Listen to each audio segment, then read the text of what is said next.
Hi welcome to all. பொங்கலுக்கு வீடு clean பண்ணுறதுக்கான சம் ஐடியாஸ் வந்து நான் லாங் வீடியோ டீட்டெயிலாக ஷேர் பண்ணியிருக்கேன். லாங் வீடியோ லிங்க் ஏற மார்க்கெட் டேக் பண்ணிட்டேன், செக் பண்ணி பாருங்கள். வாங்க நம்ம வீடியோக்குள்ளே போகலாம். இந்த ஒட்டடை குச்சி எப்படி ரெடி பண்ணுறதுன்னு ஆல்ரெடி ஒரு ஷார்ட்ஸில் சொல்லியிருக்கேன். அந்த ஒட்டடை குச்சை வச்சு நம்ம ஹைட்டாக இருக்கிற ஃபேனெல்லாம் நம்ம எப்படி துடைக்கலான்னு பார்க்கலாம்.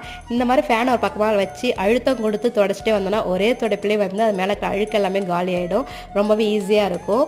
அண்ட் நம்ம பரனில் போட்டிருக்க பாத்திரம்லாம் துருப்பிடிச்சிருக்கு இல்லைங்களா, அதெல்லாம் வந்து ஒரே இதில் வந்து நம்ம எப்படி க்ளீன் பண்ணலான்னு பார்க்கலாம்.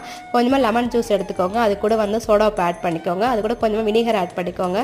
இதெல்லாம் ஆட் பண்ணும்போது பார்த்திங்கன்னா லைட்டாக பொங்கி வரும். அதை வந்து அந்த லிக்விடை மட்டும் நம்ம எடுத்து அந்த துருப்பிடிச்சிருக்க இடத்துல வச்சு லைட்டாக ஒரு ரஃப் கொடுத்தோம்னாலே போதும். கொஞ்சம் கொஞ்சமாக அதோட அழுக்கு எல்லாமே அந்த துரு எல்லாமே வந்து வெளியாகிடும். ஒரு தொடச்சிட்டு நம்ம ஒரு 5 நிமிஷம் மாதிரி விட்டுட்டு திருப்பி வந்து அந்த லிக்விடை வச்சு நம்ம தொடச்சி எடுத்தோம் அப்படின்னா அந்த துருவெல்லாம் பாருங்கள் எவ்வளோ ஈஸியாக வந்து போயிடுது அப்படின்னு. மேலே இருக்கிற பாத்திரத்தெல்லாம் எடுத்து இந்த மாதிரி லிக்விட் ரெடி பண்ணி வாஷ் பண்ணிக்கோங்க. வீடியோ பிடிச்சா லைக் பண்ணுங்கள். பாய்.